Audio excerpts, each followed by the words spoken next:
What is going on, everyone? I'm back, and today we're talking about LinkedIn once again. LinkedIn is one of my favorite platforms because I've used it to generate almost all the leads that I get for my coaching business, and I help my clients do the exact same thing. I'll throw some testimonials or something over here to the side so you can see every single one of my clients who are generating leads, they come directly from LinkedIn because people on LinkedIn are there to do business. They're already in the mindset of buying, selling, finding a job. They're there to do business as opposed to something like Instagram or Facebook where people are kind of just going around whatever reason, right? So we're going to talk about how do you get more people on a call with you. I'll demonstrate that in just a second. How do you get more people to respond to your message, to agree to getting on a call with you and eventually buy your service? And I'll break down some of the approaches that don't work, and I've seen a lot of people follow these, and some of the approaches that do work. So hopefully you can focus more of your time there and solve this whole LinkedIn lead generation problem that you're having, okay? If you do want step-by-step instructions on how to set up a coaching business from scratch, how to get your leads, package your pricing, and obviously sell your service to the clients in a way where you don't have to pitch it to them, make sure to find some links in the description to get on a call with me. I'd love to hear about your business, see how I can help you out. Let's move on to today's video. Let's talk about our lead generation methods. So we're going to cover outbound methods here. So if you're reaching out to people and you want to connect with them and you want them to get on a call, what are some of the methods out there that you can use? Which ones work, which ones don't? Let's start with the ones that I'm not a big fan of, okay? So number one, this is going to be your typical spam volume approach. What is spam volume approach? This is when you have, let's say, in a given week, you send out 500 messages or whatever, however many, and out of 500 maybe a certain percentage will respond, right? Maybe, I don't know, 10% will respond. You'll have 50 people responding. Out of those 50 people, maybe, let's say, 20 of them agree to get on a call with you, all right? Now, anything you do in large enough numbers will eventually work, right? Look at all those people who are sending those spam messages or scam messages where, hey, I'm the Prince of Nigeria, or hey, you've got a virus on your computer, whatever it might be. You might receive it and think, wow, who opens these? Who actually falls for this stuff? But they make a killing. This stuff works really well. Why does it work? Because when you shoot it out at great volume, eventually someone's going to bite. The problem is when you're trying to develop an image, when you are trying to brand yourself on LinkedIn, do you really want to piss off about 450 people in order to get 20 people on the call? Right? I know there's a lot of people, marketing agencies that do this, is send out a whole bunch of messages and this works. And this would be a sales pitch as well. So the message would look something like, hey, we are from ABC Company, or I am a coach who does A, B, C, D, E, F, G. I help people with blah, blah, blah, blah, blah. Just direct sales pitch, right? And some people who are really interested will hop on right on board. Other people won't. Even if they do have the problem, even if they're looking for a solution then and there, sometimes your approach might turn them off. But you never know. Sometimes it works. Most of the time, I've found better ways to do it.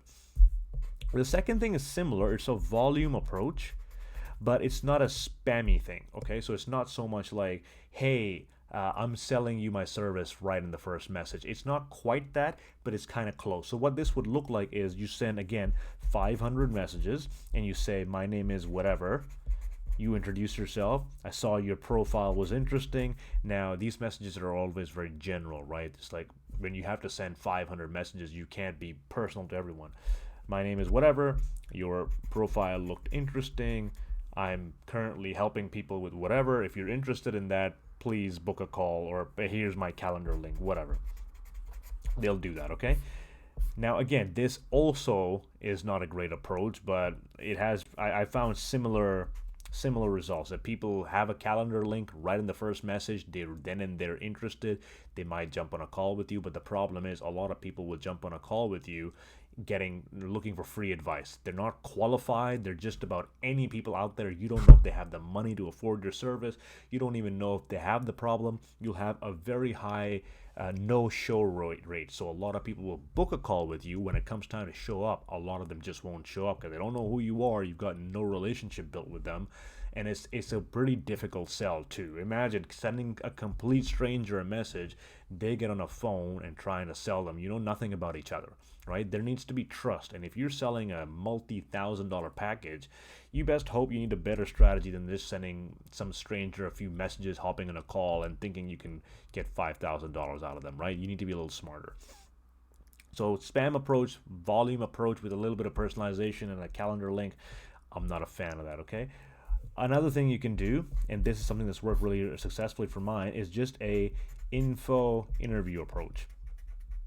So in career development, there's something they recommend called informational interviews, which is if you want a job, you go find people in the company, you talk to them about their job, their life, how they're enjoying things, and in the process, you learn about what they're doing. If there's an opportunity there for you, they'll say, hey, thank you so much for taking the time to talk about me. I'm interested about you. Tell me about yourself. Then it becomes like a little bit of a networking thing, and over time, it gets you the job.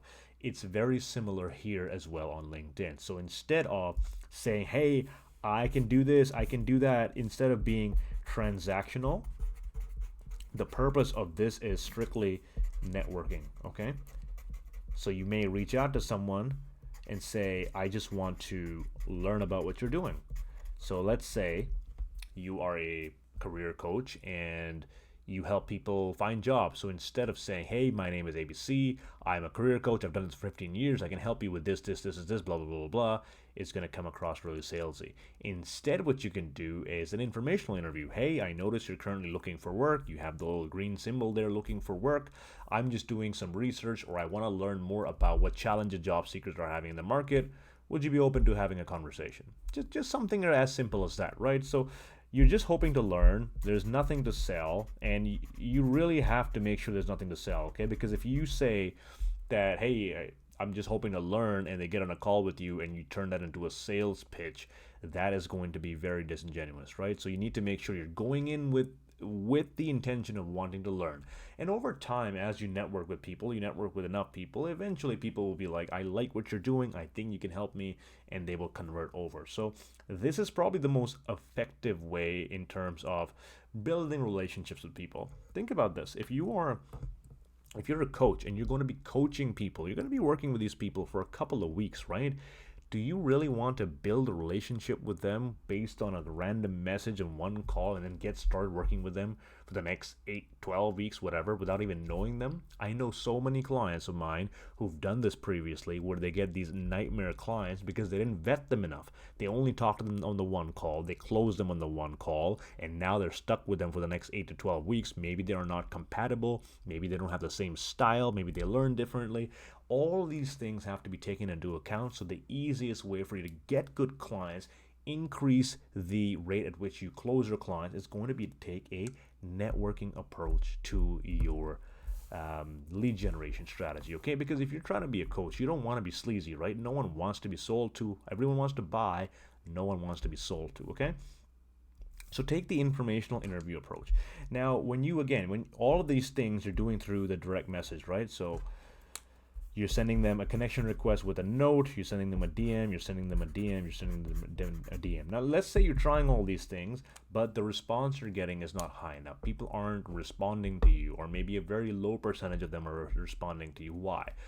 First, one of the things is for some reason, when you send a message on LinkedIn, people don't reply to the note you sent. For some reason, they'll accept the connection request, but they won't reply to the note. So if that's what's happening, make sure to follow up with them, and chances are they'll reply to you after that. If still you're not getting any responses, this is what I would recommend, all right? It takes more time, but believe me, this is something that I do all the time, and it works very, very effectively, okay?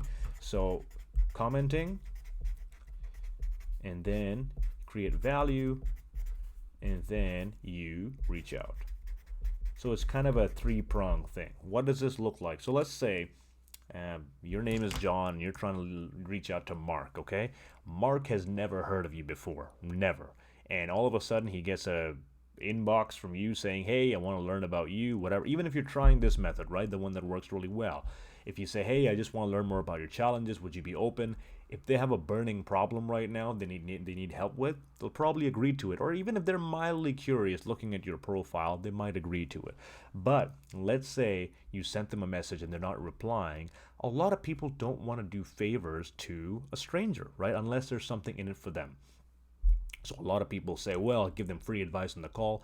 Yes, you can do that, but then people will come onto the call expecting free advice, and these will be the worst possible clients. You don't want to waste your time giving away free advice. You're going to burn yourself out. You're not going to get good clients. Don't offer free stuff as an incentive for people to get on the call. Instead, offer to provide listening, offer to provide understanding. Hey, I know you're having these challenges, would love to hear. If you're not having those challenges, totally okay. I'm going to ask someone else, right? So here, what you're doing is if they don't respond to your networking message, if you're finding a lot of people don't respond to that, you want to start by building familiarity with them, okay? So they need to know who you are. Now, assuming these are people who create content on LinkedIn, a lot of people do, especially if you're in the business niche, what you might want to do is go to their posts and comment and leave a nice, thoughtful comment. We're not talking about, hey, great post, love what you're doing. No, we want something that really shows you took the time to read the post, think about the post, and engage with the post. So you comment on their post. Now they know who you are because you have left a comment. Your profile is there. And a lot of people, when they're sharing content, engagement is such a problem on LinkedIn that they get very happy when one or two people comment on their profile, right? So if you leave a comment and they then go to your profile and they check you out, now there's some familiarity. You didn't try to sell them anything. They don't hate you yet because you didn't do anything. All you did was you engaged with their content, which is great. Everyone putting out content wants some sort of engagement, right? So now you've commented, you created some sort of curiosity with them, okay? So they have some idea of who you are. Now what you'll do is you will repeat the process, okay? So you will comment again.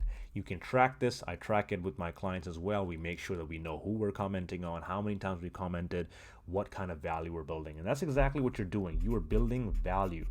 You are providing value, okay? You are engaging with people. You're kind of doing them a favor, right? They feel good about getting engagement from you. You're not trying to sell them anything, nothing. And you're giving them value. Now, what tends to happen when you go and comment on a bunch of people's profile? They'll reply to your comment. They might like your comment. A lot of people will even send you an inbox saying, hey, thank you so much for engaging my post, especially if you're doing it regularly. People will appreciate that, right? What does this do? It creates an opening for you to have a conversation with them. You can say, yes, I've been loving your content. I know you're sharing all these different things. I just wanted to touch base. How is everything? You might say, yeah, everything is well, blah, blah, blah, blah. Then you start talking. Okay, wonderful. I notice you're a coach as well. I notice you're a job seeker. I notice you're whatever your niche is. How is that going? How is everything? And they'll tell you, well, yeah, it's okay. It's not okay. So if it sounds like something you can help out with, say, well, listen, I'd love to learn more about your situation. I'd love to know more about you as well. Would it be a terrible idea to just jump on a call? And now, because they know who you are, you've commented time and time again, you've given value, you've done them a favor of sort, now they feel like they kind of know you. So it's a lot easier for them to say, yes, sure, I'd love to jump on a call with you, right? So your conversion is going to be a lot higher if you follow this method. Now, does it take more time? Yes, it does. But if you are trying to work with the right clients, if you're trying to work with people who you will enjoy working with as a coach, you really want to get to know them. You don't want to fast track the process. You don't want them to come in through a million different funnels and you don't even know who they are. You need to decide, do I even want to work with this person, right? So the only way to do that is to network with them. So let's just do a quick recap, all right? I don't recommend this approach and this approach. Anything high volume, it works. Anything you do in high volume eventually will work. I just think it's unnecessary. If let's say you send out 500 messages and out of 500 messages you get 20 clients, right? That's still 480 people that you have burnt, and you have to find more of these people over and over and over again to fill up your pipeline, which is not an effective way to do things. Same problem here. With this approach, I think you can do it at volume, right? You can reach out to people and with the same message, same template. I've done this very successfully, but it does still fall short of this method here, right? This method is probably the best when it comes to getting people to reach out to you. The only time this method would not work is if you're reaching out to a prospect who's not very active on LinkedIn.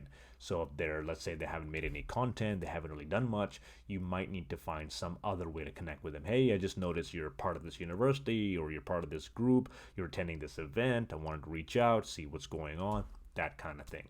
Again, don't lead with a sales pitch. Your initial contact with them should not be, how do I sell them? It should be more about, how do I build enough value and trust with them so they know who I am, they're familiar, I have given them a favor by commenting, I'm engaging with their posts. Now, when people do you a favor, you feel like, okay, this person done this for me, I should do this for them. So when you reach out, say, hey, would love to jump on a call, learn about what's going on, they're a lot more likely to say yes, okay?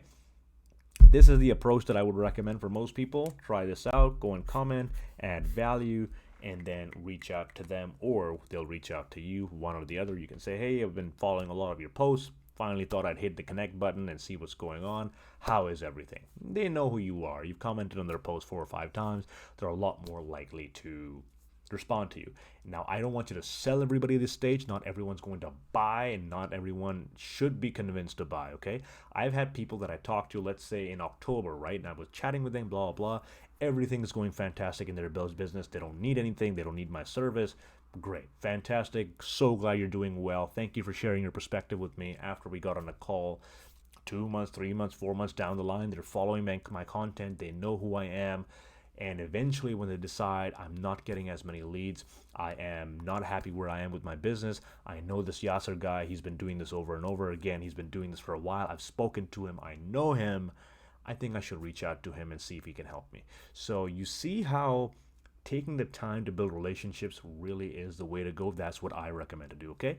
I hope you found this really, really valuable. This is just one step of what I teach my clients in the Coaching Academy. How do you get clients? But also, what do you do with your clients? Suppose you have all the clients in the world and you're not closing any clients, or if you are closing them, you're closing them at a very, very low price, and maybe you're working crazy hours. Like one of the clients I was talking to the other day, before she met me, she was doing an $800 package for about 10 sessions, 10 hours of work, and she was putting on like an online course on top of that, and it was just an absolute disaster, right? So if you have your leads, that's great. That's just the starting point. There's a lot more that goes into launching your business. So if you are interested in launching your business from scratch, or increasing the revenue from your business and having stable income coming in, please check out some of the links in the description. I'd love to get on a call with you and help you out. And again, I hope this has been helpful. If it has, let me know in the comments. See you next time.